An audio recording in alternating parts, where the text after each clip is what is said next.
Hey guys, good morning to all of you. Welcome back to our channel, The Study Tech. So in this video, we are going to discuss the complete Hindu newspaper analysis of 7th July 2023.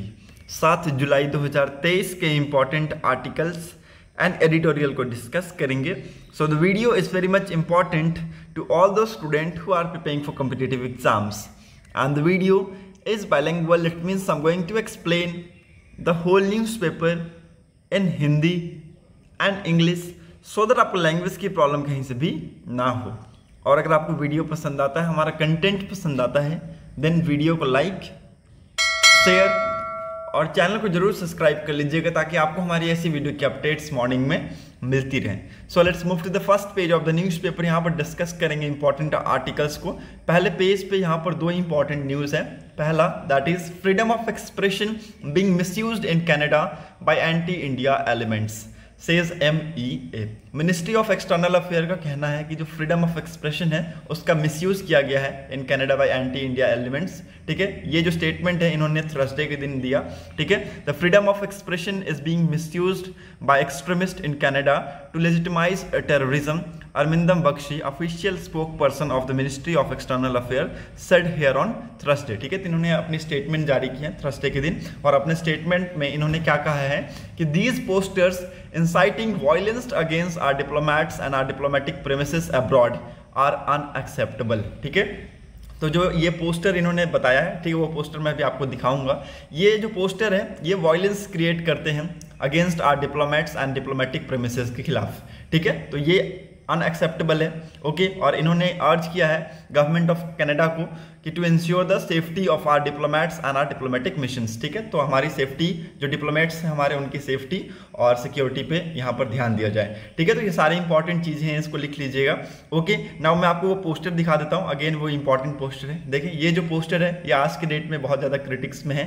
ठीक है, और इसी के regarding जो अरविंदम बख्शी जी है उन्होंने ये statement जारी किया है. ओके, और कहा है कि जो हमारे डिप्लोमेट्स हैं उनके रिगार्डिंग हमें प्रोटेक्शन चाहिए, सेफ्टी और सिक्योरिटी चाहिए. ठीक है, so again it's very important. Okay, तो ये सारी चीज़ें आप यहाँ पर देख सकते हैं. Okay, hope you are getting my points. Now move to the next important article. As invoice says G20 summit is key event for Russia, Putin visit is now a possibility. ठीक है, तो यहाँ पर इन्होंने कहा कि जो G20 समिट है एक की इवेंट है रशिया के लिए, तो जो पुतिन की विजिट है वो एक पॉसिबिलिटी यहाँ पर हमें देखने को मिल सकती है. ठीक है, पुतिन में भी यहाँ पर आ सकते हैं. ठीक है, so again it's very important. तो G20 समिट यहाँ पर इंपॉर्टेंट रहने वाला है.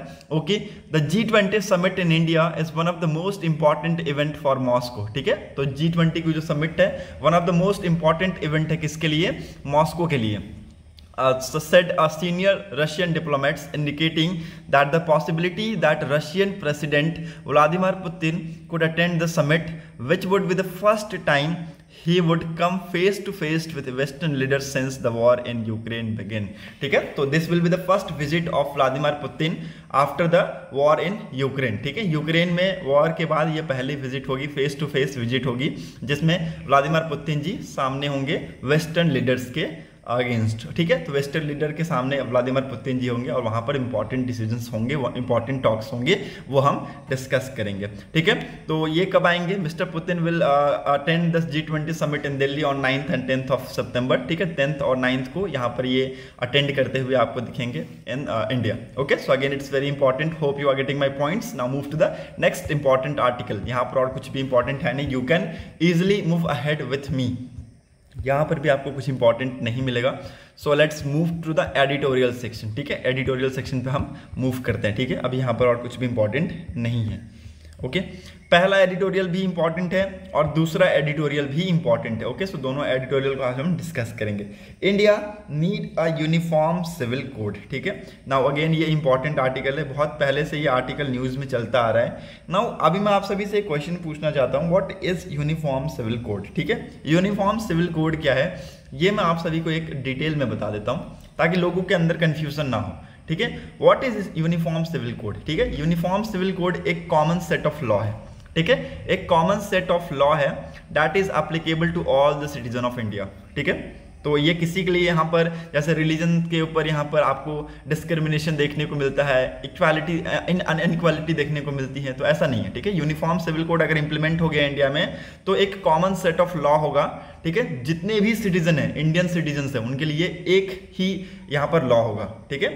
अलग अलग लॉ नहीं होगा, इंडिविजुअल के अलग अलग पर्सनालिटी नहीं होंगी यहाँ पर, ठीक है। तो ये है यूनिफॉर्म सिविल कोड। अगर हम इसको इंग्लिश में बोले तो uniform civil code refers to a common set of law that are applicable to all citizens and is not based on religion in dealing with marriage, divorce, inheritance and adoption among our other personal matters, ठीक है।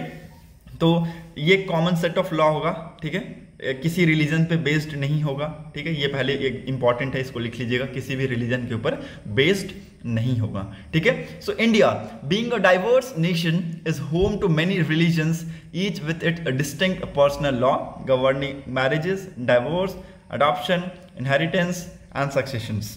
It would be accurate to say that the absence of uniform civil code has only served to perpetuate inequality and inconsistencies in our land of rich diversities. ठीक है, तो uniform civil code ना होने के पीछे आप देख सकते हैं कितनी इनइक्वालिटी हमारी सोसाइटी में फैल चुकी है, ठीक है, और इनकंसिस्टेंसीज हमारे इस रिच डाइवर्सिटीज में फैली हुई है, ठीक है। तो यूनिफॉर्म सिविल कोड लेकर आना बहुत ही ज़्यादा जरूरी है और आज के डेट में ये बहुत ही ज़्यादा डिबेट में है, ठीक है, बहुत ही ज़्यादा ही डिबेट में है, ठीक है। In fact this has been a hindrance in the nation progress towards social harmony, economic and gender justice. ठीक है, तो ये एक hindrance है हमारी नेशन की प्रोग्रेस में, ठीक है, regarding social harmony, economy and आपके जेंडर जस्टिस में। Okay, prime minister Narendra Modi had last week called for the enactment of UCC, ठीक है, तो UCC याद रखिएगा, uniform civil code, pointing out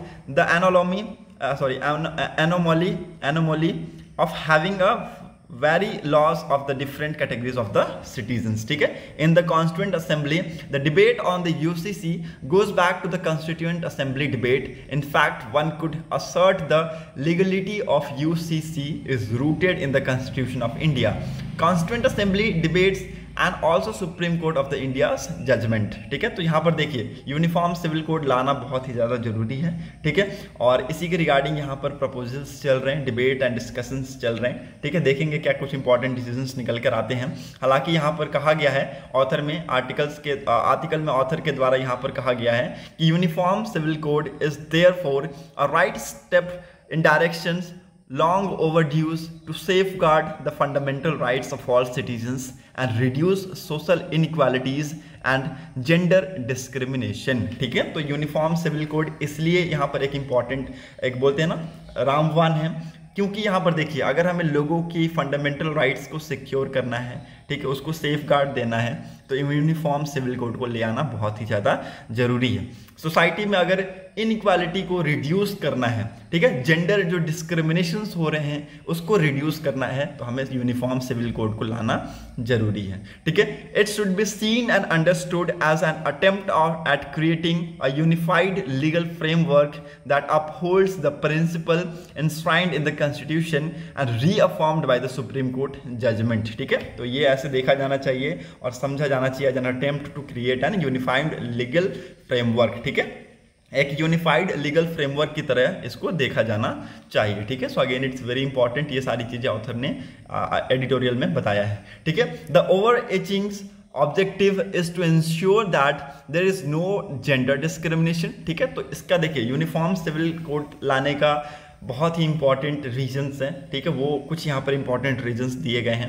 एक तो जेंडर डिस्क्रिमिनेशन को रिमूव करना, ठीक है, पहला important that is gender discrimination को रिमूव करना, ठीक है। दूसरा that is everyone enjoy the fundamental right enshrined in the constitution, ठीक है, तो हर किसी को फंडामेंटल राइट लागू है, ठीक है। जो भी इंडियन सिटीजन्स हैं, आप सभी को पता है आपके फंडामेंटल राइट्स हैं, अगर वायलेट होते हैं तो you can directly move to the supreme court, ठीक है। अगर आपके फंडामेंटल राइट्स वायलेट होते हैं तो you can directly move to the supreme court, but अगर आप कुछ और चीज करते हैं, फंडामेंटल ड्यूटीज अगर आप वायलेट करते हैं तो you can not claim to the supreme court, ठीक है। तो कोई आपके खिलाफ केस नहीं कर सकता है सुप्रीम कोर्ट में, क्योंकि वो आपके फंडामेंटल ड्यूटीज है, ठीक है। फंडामेंटल राइट्स के अगेंस्ट आपके खिलाफ केस फाइल किया जा सकता है, ठीक है। तो फंडामेंटल राइट्स को क्या करता है, वो सेफगार्ड देने की बात करता है, ठीक है। और तीसरा important, that is the law of the land is uniform for every citizen of our country. ठीक है, तो जो हमारा जो लैंड के ऊपर जो लॉ है, it must be uniform for every citizen. ठीक है, तो हर किसी के लिए वो सेम होना चाहिए, ना कि रिलीजन के बेस्ड पे होना चाहिए, अलग अलग चीज़ों कैटेगरीज पे हमने उसको बांट रखा है। ठीक है, तो it should be equal for every citizen of the country. ठीक है, so again it's very important and it will serve as a most powerful instrument for promotion of equality and justice for all citizens. ठीक है, तो ये अगर हमारी country में आ गया तो ये एक पावरफुल इंस्ट्रूमेंट की तरह हम इसको देखेंगे। ठीक है, प्रमोशन ऑफ इक्वालिटी में और या फिर जस्टिस में। ठीक है, जस्टिस ऑफ द सिटीजन्स। ठीक है, सो अगेन इट्स इंपॉर्टेंट, ये आपको याद रखना है। Okay, now finally I would like to urge my fellow citizens and leaders of the religious group, political parties to rise above all differences and support implementation of the UCC। ठीक है, तो यहाँ पर इन्होंने कहा है कि मैं अपने सिटीजन्स से, जो रिलीजियस ग्रुप के लीडर्स हैं, पॉलिटिकल पार्टीज़ के जो लीडर्स हैं, उनसे मैं ये अर्ज करता हूँ, उनसे मैं ये कहता हूँ कि आप जो डिफरेंसेस हैं उनसे थोड़ा बाहर निकलिए और यहाँ पर जो UCC की इम्प्लीमेंटेशन है उसके ऊपर सपोर्ट कीजिए। ठीक है, तो ये सारी चीज़ें आप यहाँ पर देख सकते हैं। They should contribute to making it's an instrument of social reforms, a legislative framework fully aligned with the principle of justice, equality underscored by the Constitution, a code that provides a legal protection against discrimination, a progressive piece of legislation to guarantee equal human right and give tangible shape to the visions of the country's illustrious founding father. ठीक है, तो यहाँ पर ये सारी चीज़ें हमें देखने को मिलेंगी। अगर ये यूनिफॉर्म सिविल कोड आ गया देन आपके जो फंडामेंटल राइट्स हैं वो आपके सिक्योर्ड हो जाएंगे। ठीक है, सोशल इनइक्वालिटी रिड्यूस हो जाएंगी। ठीक है, आपके जेंडर डिस्क्रिमिनेशन, जेंडर के ऊपर बहुत सारे डिस्क्रिमिनेशन होते हैं। ठीक है, ये लड़का है तो इसको प्रेफरेंस, ठीक है, तो ये जो है ये सारे कम हो जाएंगे। ठीक है, तो ये सारी चीज़ें होना जरूरी है इंडिया की प्रोग्रेस के लिए। Okay, hope you are getting my points. Now move to the next important article, internationalising the rupees without the coin using. ठीक है, तो इंडियन रुपीज को यहाँ पर इंटरनेशनलाइजिंग की बात की गई है इन दिस आर्टिकल। ठीक है, और हमारे पास एक बहुत बेहतरीन एग्जाम्पल है चाइना का रेनमिंबी। ठीक है, सो रेनमिंबी एक एग्जाम्पल है, ये भी मैं आपको बताऊंगा इसमें। Okay, now the government announcement of the long term roadmap for the further internationalization of rupees can turn out to be a positive exercise। ठीक है, now it can turn out to be a positive exercise. ठीक है, जैसा कि यहाँ पर कहा गया, देखिए 2023 में आपने देखा कि जो नोट्स हैं, ठीक है, 2000 के जो नोट्स हैं वो विड्रॉ किए गए। ठीक है, यहाँ पर लिखा भी गया है। ठीक है, the moves in 2023 to withdraw the 2000 note has also impacted confidence in the rupees. ठीक है, देखिए 2016 में क्या हुआ, डिमोनेटाइजेशन हुआ। सभी को पता है 2016 में डिमोनेटाइजेशन हुआ। इसकी वजह से भी जो इंडियन रुपीज़ है उसके जो कॉन्फिडेंस है उसमें हमें गिरावट देखने को मिली है। ठीक है, और जो ये 2023 में ये जो मूव लिया गया to withdraw the 2000 note from the market, इसकी वजह से भी हमें जो कॉन्फिडेंस है इंडियन रुपीज़ में उसमें हमें गिरावट देखने को मिली है। ठीक है, ऐसा यहाँ पर ऑथर का कहना है। ठीक है, इन 1950s the Indian rupees was legal tender for almost all transaction in United Arab Emirates. ठीक है, देखिए 1950s के टाइम पे क्या हुआ करता था कि जो इंडियन रुपीज था it was a legal tender.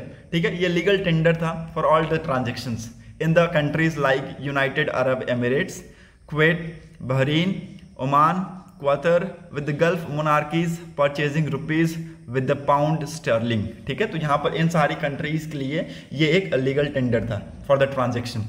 In 1959, to mitigate challenges associated with gold smuggling, the Reserve Bank of India Amendment Act was brought in and enabling the creation of Gulf rupees। ठीक है, तो देखिए इन सारी जो challenges थे, अब ये challenges कौन कौन से हैं, जैसे 1959 में कुछ चैलेंजेस को देखे गए, जैसे गोल्ड स्मगलिंग से रिलेटेड ये चैलेंजेस को देखे गए। तो रिजर्व बैंक ऑफ इंडिया ने एक यहाँ पर एक्ट लेकर आया और यहाँ पर गल्फ रुपीज का क्रिएशन हुआ। ठीक है, यहाँ पर किसका क्रिएशन हुआ, गल्फ रुपीज का क्रिएशन हुआ with note issued by the central bank for the circulation only in the western Asian region. ठीक है, अब इसके थ्रू क्या होगा कि सेंट्रल बैंक यहाँ पर नोट इशूड करेगी फॉर द वेस्टर्न रीजन ठीक है, वेस्टर्न रीजन्स के लिए यहाँ पर, वेस्टर्न एशियन रीजन्स के लिए यहाँ पर जो सेंट्रल बैंक है वो यहाँ पर नोट इशूड करेंगे।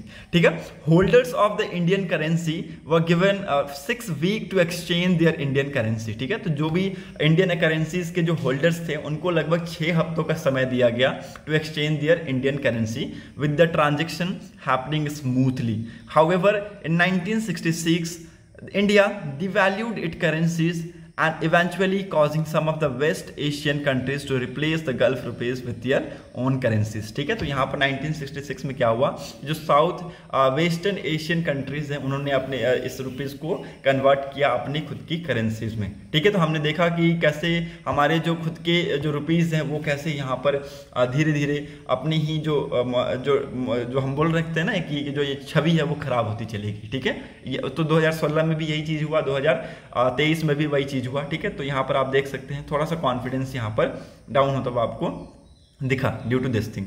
ओके, नाउ अगेन मैं आपको इंपॉर्टेंट एग्जांपल्स दे दूं कि ऐसे जो चीज़ें हैं वो कहाँ देखी गई हैं, आपके भूटान और नेपाल में सबसे ज़्यादा देखी गई। ठीक है, देखिए the demonetisation of 2016 also so confidence in Indian rupees specially in Bhutan and Nepal. ठीक है, तो इन दो कंट्रीज में ज़्यादा देखा गया। ठीक है, ये सारी चीज़ें। ठीक है, both countries continue to fear additional policies change by RBI। The rupees internationalization cannot make a start without accounting for the concern expressed by the India's neighbors। ठीक है, तो ये सारी चीज़ आप यहाँ पर देख सकते हैं। Okay, now the rupee is far from being internationalized. The daily average share for the rupees is global foreign exchange market hover around 1.6%। ठीक है, तो जो डेली एवरेज है for the rupees in the global foreign exchange, ठीक है, global foreign exchange market में जो daily average है, डेली एवरेज का शेयर है वो कितना है, 1.6% के आसपास है। While share of global good trade is 2%। ठीक है, ग्लोबल गुड ट्रेड का जो शेयर है वो कितना है, इंडिया का 2% है। India has taken some step to promote the internationalization of the rupees. ठीक है, तो इंडिया ने यहाँ पर कुछ स्टेप्स लिए हैं ताकि जो रुपीज का जो प्रमोशन है, इंटरनेशनलाइजेशन, वो यहाँ पर हो जाए। ठीक है, that is enabling enabling the external commercial borrowing in rupees. ठीक है, तो ये एक इंपॉर्टेंट स्टेप्स था। ठीक है, with the push to Indian banks to open rupee vostro account for the bank from Russia. ठीक है, तो यहाँ पर एक वोस्ट्रो अकाउंट का ओपनिंग की बात भी की गई थी। ठीक है, to the country like UAE, Sri Lanka, Mauritius and measures to trade with 18 countries in rupees instituted. However, such transactions have been limited, with India still buying oil from Russia in dollars। ठीक है, देखिए तो इंडिया अभी भी आज के date में आप सभी को पता है कि डॉलर्स में ऑयल बाय कर रहा है, किससे, रशिया से। ठीक है, तो ये जो ट्रांजेक्शन है अभी भी क्या है, लिमिटेड है। Ongoing negotiation with Russia to settle trade in rupees have been going slow and with Russia expected to have annually rupees surplus of over 40 billion. ठीक है, तो ओवर 40 बिलियन डॉलर से यहाँ पर देख सकते हैं। और हमने यहाँ पर बातचीत की है रशिया के साथ कि हम जो ट्रेड करेंगे वो यहाँ पर रुपीज में करेंगे, तो वो जो बातचीत है अभी वो आज के डेट में स्लो हो रखा है। ठीक है, तो ये सारी चीज़ें आप यहाँ पर देख सकते हैं। ठीक है, तो हालांकि हमने कोशिश की है कि हमारी जो रुपीज़ है वो इंटरनेशनलाइज हो जाए। कुछ स्टेप्स हमने लिया है, जैसे कि यहाँ पर बताया गया कि आपके रुपीज़ वोस्ट्रो अकाउंट्स खोले गए हैं फ्रॉम रशिया। ठीक है, उसके बाद आपके यहाँ पर जो एक्सटर्नल कॉमर्शियली जो बोरिंग है इन रुपीज़ में की जाएगी। ठीक है, एक्सटर्नल कॉमर्शियल बोरिंग यहाँ पर यहाँ रुपीज़ में की जाएगी। ठीक है, तो ये सारी चीज़ें यहाँ पर आप देख सकते हैं। ओके, नाउ यहाँ पर हमारे पास चाइना का एग्जाम्पल है। ठीक है, चाइना का एग्जाम्पल है, China's example in internationalisation the renminbi has relation. ठीक है, तो रेनमिंबी है एक रिलेशन है हमारे लिए। ठीक है, तो ये आप हम समझ सकते हैं। बिफोर 2004 द RMB, ठीक है, RMB का फुल फॉर्म क्या है, रेनमिंबी। ठीक है, RMB का फुल फॉर्म है रेनमिंबी।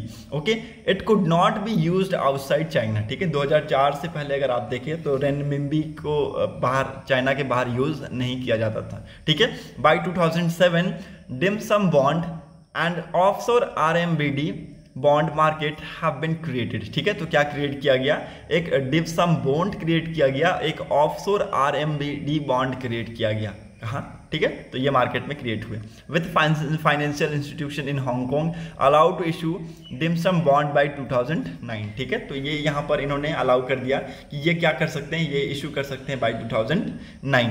Post 2008 China pursued a phase approach enabling the use of RMB for trade finance। ठीक है, तो यहाँ पर एक बहुत ही पॉजिटिव अप्रोच चाइना के द्वारा हमें देखने को मिला कि इन्होंने क्या किया, जो RMB है उसका यूज स्टार्ट कर दिया फॉर द ट्रेड फाइनेंस। ठीक है, financial instrument for facilitating international trade and commerce investment and for the long terms. ठीक है, एज अ रिजर्व करेंसी। ठीक है, तो यहाँ पर इसका यूज किया जाने लगा। ठीक है, फाइनेंशियल इंस्ट्रूमेंट की तरह इसको यूज किया जाने लगा for the international trades and commerce. ठीक है, for the first time it allowed the use of RMB outside China for current account transaction. ठीक है, तो करंट अकाउंट ट्रांजेक्शन के लिए इसको धीरे धीरे क्या किया गया, बाहर निकालने लगे। ठीक है, अब देखिए जो रेनमिनबी का जो चीजें थी, ठीक है, रेनमिनबी है जो कि चाइना की करेंसी, आप सभी को पता है पहले 2004 से पहले ये बाहर यूज नहीं किया जाता था, लेकिन आज के डेट में आप देखें तो इसका इफेक्ट बहुत ज्यादा है। ठीक है, इसकी वैल्यू बहुत ज्यादा है।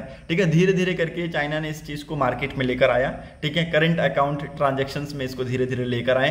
ठीक है, जैसे कि आपका कमर्शियल ट्रेड हो गया, इंटरेस्ट पेमेंट हो गए, ठीक है, डिविडेंड पेमेंट्स हो गए, तो इन सारी चीजों में इन्होंने इसको अलाउ किया। उसके बाद आप देखेंगे कि इसका जो इफेक्ट है वो बहुत तेजी से इन्फ्लुएंस्ड होता चला गया। ठीक है, by 2009 China had signed currency swap agreement. ठीक है, चाइना ने एक करेंसी स्वैप, तो 2009 में चाइना ने एक यहाँ पर एग्रीमेंट साइन किया जिसका नाम था करेंसी स्वैप एग्रीमेंट। इस एग्रीमेंट में क्या होना था, exchange of equivalent amount of money. ठीक है, इक्विवेलेंट अमाउंट ऑफ मनी का एक्सचेंज। ठीक है, but in different currency.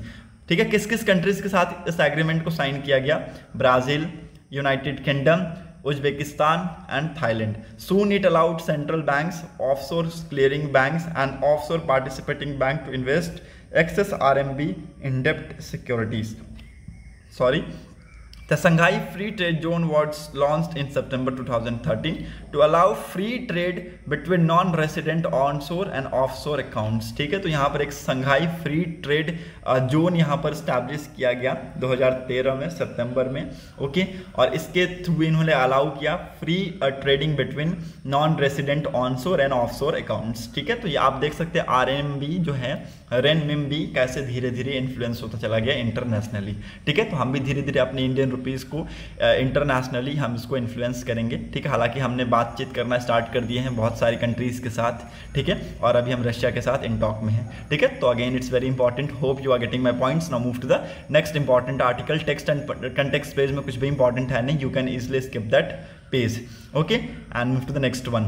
okay, India and France gear up for Modi visit, focus on key deals। ठीक है, इंडिया और फ्रांस आप देखेंगे कि आने वाले टाइम में मिलते हुए दिखेंगे। प्राइम मिनिस्टर नरेंद्र मोदी जी अभी विजिट करने वाले हैं। ठीक है, बहुत सारे इंपॉर्टेंट डील्स पे बातचीत होंगी। ठीक है, को developments rather than co-production will be focus of India and France ties। ठीक है, तो को डेवलपमेंट पे नहीं, को प्रोडक्शन पे फोकस किया जाएगा।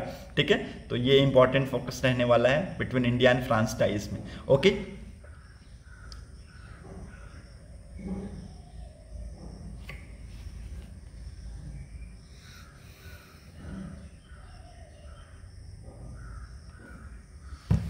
co-development rather than co-production will be the focus of India's France tie। ठीक है, तो ये यहाँ पर एक इंपॉर्टेंट फोकस रहने वाला है इंडिया और फ्रांस के टाइज में।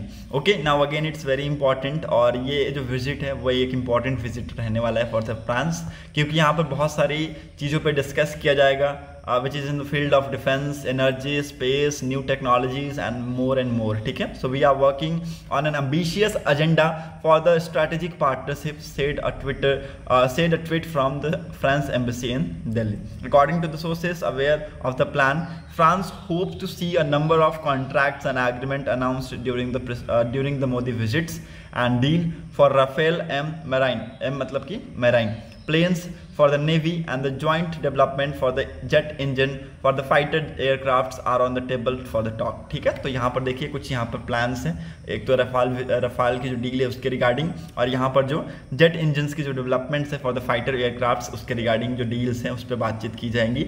The discussion on the jet engines for an agreement between the Defense Research Development Organization and French Defense Major Safran is significant। ये significant रहने वाला है। ठीक है, as it comes on the heels of the GEHAL MOU announced during Modi visit in Washington last month. ठीक है, तो ये इंपॉर्टेंट विजिट है, आप याद रखिएगा। बहुत सारी चीज़ें इससे हमें इन्हांस होती हुई दिखेंगी। ठीक है, और मैं आपको बता दूं कि कुछ अगेन इंपॉर्टेंट फैक्ट्स हैं हमारे जो कंट्रीज़ के बीच में, जो इंजीनियर्स हैं उसके बीच में भी यहाँ पर आपको एक्सचेंज होता हुआ देखने को मिलेगा for the developing of technologies and all. Okay, तो न्यू इंजीनियर्स यहाँ पर आएंगे। ठीक है, और न्यू इंजन्स की डेवलपमेंट होंगी एक साथ होकर मिलके। ठीक है, सो अगेन ये इंपॉर्टेंट है। India and France also hoping to strengthen ties over collaboration in space. ठीक है, तो इंडिया और फ्रांस है ये और होप कर रहे हैं कि जो स्पेस में जो कोलैबोरेशन है वो यहाँ पर स्ट्रेंथन किया जाए। Apart from collaboration in launching satellites, the two side are also looking at a training astronauts and partnership in space industrial engineering. ठीक है, तो यहाँ पर देखिए लॉन्चिंग जो सैटेलाइट्स हैं वो तो एक तरफ रहेगा ही रहेगा, हालांकि जो एस्ट्रोनॉट्स हैं और जो पार्टनरशिप्स हैं उनके बीच में यहाँ पर जो ट्रेनिंग्स हैं वो भी यहाँ पर कंडक्ट कराए जाएंगे। ठीक है, तो ये सारी चीज़ें भी होंगी, तो ये इंपॉर्टेंट है। ओके, और यहाँ पर स्टूडेंट्स के वीज़ास के ऊपर बातचीत किया जाएगा। ठीक है, न्यूक्लियर डील्स के ऊपर डिस्कशन किया जाएगा। ठीक है, तो न्यूक्लियर रिएक्टर के ऊपर भी बातचीत किया जाएगा। ठीक है, सो ये विजिट अगेन इंपॉर्टेंट रहने वाला है आप सभी के लिए। ओके, तो ये याद रखिएगा। Okay, hope you are getting my points. Now move to the next important. Chandrayaan 3 launch on 14 July, lunar landing on 23 and 24 August. ठीक है, तो ये प्रिडिक्टेबल है। ये जो डेट्स हैं ये क्या है, ये प्रिडिक्ट किए गए हैं। ठीक है, कि अगर मौसम सही रहा, ठीक है, अगर मून पे मौसम सही रहा तो हम इस दिन इसको लैंड करा देंगे। ठीक है, अगर मौसम सही नहीं रहेगा तो ये 23 और 24 जो अगस्त है ये डेट चेंज भी हो सकते हैं। ठीक है, लेकिन चंद्रयान 3 जो लॉन्च होगा वो कब होगा, 14 जुलाई। ये डेट कंफर्म कर दिया गया है इसरो के द्वारा। ठीक है, फ्रॉम श्रीहरिकोटा से इसको लॉन्च किया जाएगा, सतीश धवन स्पेस सेंटर से। ठीक है, so again it's very important. ये सारी अनाउंसमेंट थर्सडे के दिन की गई है इसरो के द्वारा। ओके, और यहाँ पर कहा गया कि जो ये डेट्स हैं ये किसके ऊपर बेस्ड है, landing date is decided based when there is sunrise on the moon. ठीक है, मून के ऊपर जब सनराइज होगा तभी यहाँ पर हम लैंड कर पाएंगे। ठीक है, तो जो लैंडिंग डेट है ये इसी के बेस्ड पे डिसाइड किया गया है। ठीक है, जब मून पे सनराइज होगा जब हम लैंड करेंगे। ठीक है, अगर ये सनराइज उस दिन नहीं होता है तो we may postpone our plans. ठीक है, तो हम प्लान को पोस्टपोन भी कर सकते हैं। ठीक है, so again it's very important. Hope you are getting my points. Now move to the next important. World section में यहाँ पर कुछ इंपॉर्टेंट नहीं है, you can easily move ahead. India will need at least 20 lakhs deep tech engineers by 2030। ठीक है, तो India को लगभग 20 लाख डीप टेक इंजीनियर्स की ज़रूरत है बाई 2030। ठीक है, 2030 से पहले। ठीक है, आप देख सकते हैं नंबर्स बहुत ज़्यादा हाई हैं, टैलेंट्स की कमी है। ठीक है, तो इसलिए जो वैकेंसीज है वो बहुत ज़्यादा खाली होती जा रही है। ठीक है, तो इंडिया को लगभग 20 लाख डीप टेक इंजीनियर्स की ज़रूरत है 2030 से पहले, ताकि हम अपनी जो डेवलपमेंट्स हैं उस पर फोकस कर सकें। ठीक है, सो अगेन मैन्युफैक्चरिंग के सेक्टर्स में ये सारी जो डिमांड्स है वो आती जा रही है। ठीक है, सो जो भी यहाँ पर अनएम्प्लॉयड है वो यहाँ पर एम्प्लॉय कर सकते हैं। ठीक है, so hope you are getting my points. अपने क्राइटेरिया के हिसाब से आप यहाँ पर अप्लाई कर सकते हैं। Okay, hope you are getting. Not sports section में कुछ भी इंपॉर्टेंट है नहीं, so that set for today's video analysis. अगर आपको वीडियो इंपॉर्टेंट लगी हो तो लोगों तक जरूर शेयर कर दीजिएगा। Thanks for watching a video. Thank you and have a nice day.